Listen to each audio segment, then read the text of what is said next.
എൻ്റെ career journey നല്ല ഫണ്ണിയാണ്. MSc botany complete ആക്കിയ ഞാൻ ബോട്ടണി റിലേറ്റഡ് ആയിട്ടുള്ള ജോലി ചെയ്തത് ആകെ 2 ദിവസം മാത്രമാണ്. അതിലേക്ക് വരുന്നതിന് മുന്നേ ഞാൻ എൻ്റെ ഫസ്റ്റ് ജോബ് ഒന്ന് പറയാം.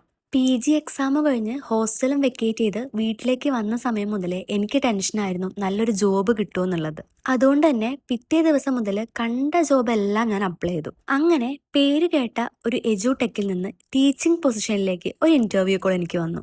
ഇന്റർവ്യൂ കഴിഞ്ഞു, സെലക്ട് ആയി. പക്ഷെ ഞാൻ അസൈൻ ചെയ്യപ്പെട്ടത് വേറൊരു പൊസിഷനിലേക്കും. അതിന്റെ ഫ്രസ്ട്രേഷൻ കാരണവും ഇഷ്ടമല്ലാത്ത ജോബ് ആയതുകൊണ്ടും ഞാൻ അവിടെ ആകെ 3 മാസം മാത്രമേ നിന്നുള്ളൂ. അല്ലേലും ഈ ഫേക്ക് പീപ്പിളിനെ എനിക്കിഷ്ടല്ല. പിന്നെ തിരിച്ച് വീട്ടിൽ വന്നപ്പോഴും ഒരു ഡിപ്രഷൻ മൂഡായിരുന്നു. പക്ഷേ ഞാൻ ഓൺലൈൻ ക്ലാസ്സസ് ഒക്കെ അന്നും എടുക്കുമായിരുന്നു. അങ്ങനെ കുറച്ച് ദിവസം കഴിഞ്ഞപ്പം വല്ലാണ്ട് ടെൻഷൻ അടിച്ചപ്പോൾ ഞാൻ നെറ്റ് എക്സാം പ്രിപ്പയർ ചെയ്യാൻ തുടങ്ങി. ബട്ട് എൻ്റെ അൾട്ടിമേറ്റ് എയിം വേറെ ആയതുകൊണ്ട് ഞാൻ അതും ഡിസ്കണ്ടിന്യൂ ചെയ്തു. എൻ്റെ ലക്ഷ്യം ഞാൻ നടന്നു കഴിഞ്ഞിട്ട് പറയാം, അതല്ലേ അതിൻ്റെ ഒരു ബ്യൂട്ടി.